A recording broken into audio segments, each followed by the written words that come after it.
गिबियावनो आं नोंथांमोनखौ साबायखर हरदों आरो नोंथांमोननि सोनायनि गेजेरजों आं दिनै मोनसे बिराद गोनां मेसेज आं रायजो राजानो होनो नागिरदों आरो लोगोसे जायफोरा दिनै खुंथायाव दङ पावाराव दङ एमसिएलनिफ्राय लानानै सिट आरो जायफ्रा एमएलए दङ जायफ्रा दिनै पलिटिकल एंगेलाव इनभल्व जानानै दङ बिथांमोननि थाखाय आं बे लेखाखौ दिनै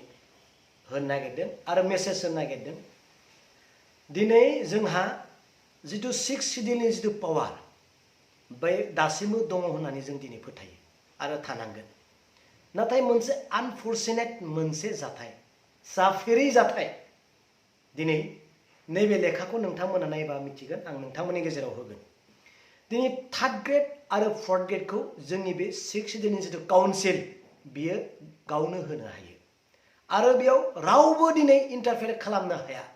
गावनो सिलेक्शन खालामगोन गावनो होगोन नाथाय दिनै सासे आसामनि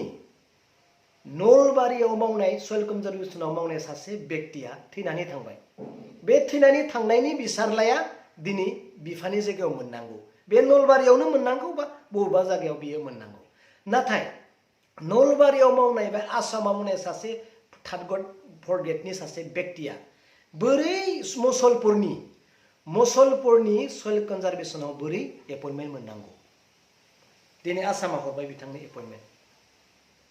बे आनफर्चुनेट घटनाफ्रा मानो जादों मानि थाखाय जादों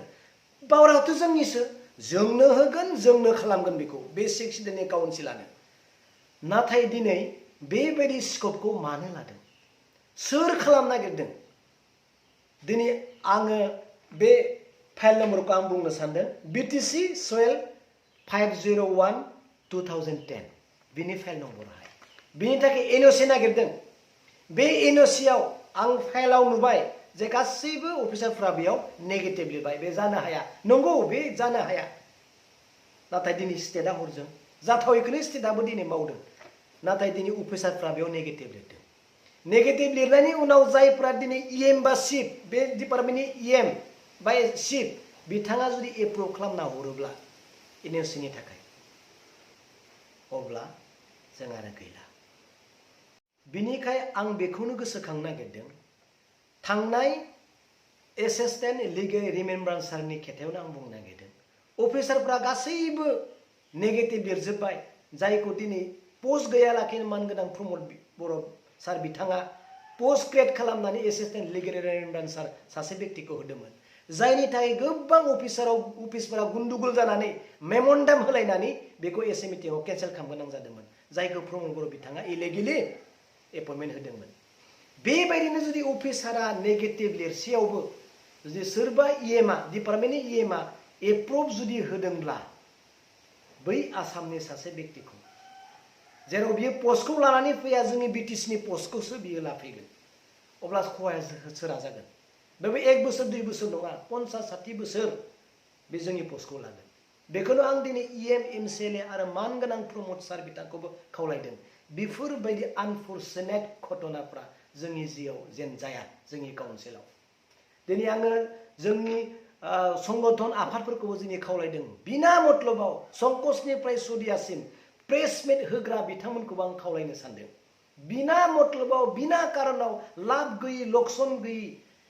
खामानिफोराव घटनाफोराव प्रेस मिट होस्लायस्लाय जायफ्रा दिनै जोंनि पावारखौ लांनो नागिरदों प्रेस मिट हो जायफ्रा दिनै बिटिसि सेक्रेटारियेटआव 18 लाख मान्थलि लागासिनो दङ बाहेरनि मानसिया बेफोरखौ खबर लाना दिनै प्रेस मिट हो बिटिआर एकर्डआ दिनै जानो थाङाखै जायाखै बर्तमान बेफोरनि थाखाय दिनै हाजार प्रेस मिट हो बिना मतलबाव दा हो देयार इज नाथिं जायखौ नुदों जेयाव जेबो गैया थांना थानो थाखाय दिनै रायजोनो जोंनि समाजनो जोंनि रायजोनो पावार नांगौथ' नैफोरबायदि लेखाखौ नायनानै दिनै प्रेस मिट हो होननायखौ आं दिनै लुबैदों खावलायदों दिनै साफ्रोमखौबो आरो मानगोनां प्रमद बर' सार बिथांखौ खावलायदों बे एपइन्टमेन्टआ केन्सेल जानांगौ आरो आं नोंथांमोननि गेजेराव फैफिनगोन बे केन्सेल जायोना एप्रुभ जायो आं फाइल नम्बरखौ नायखाबाय लिरनाय नट्सखौबो नायबाय सयल 501/2010 बे फाइला दङ आं बेखौहाय नोंथांमोननि गेजेराव लाबोगोन बियो इमिडियेट केन्सेल जानांगौ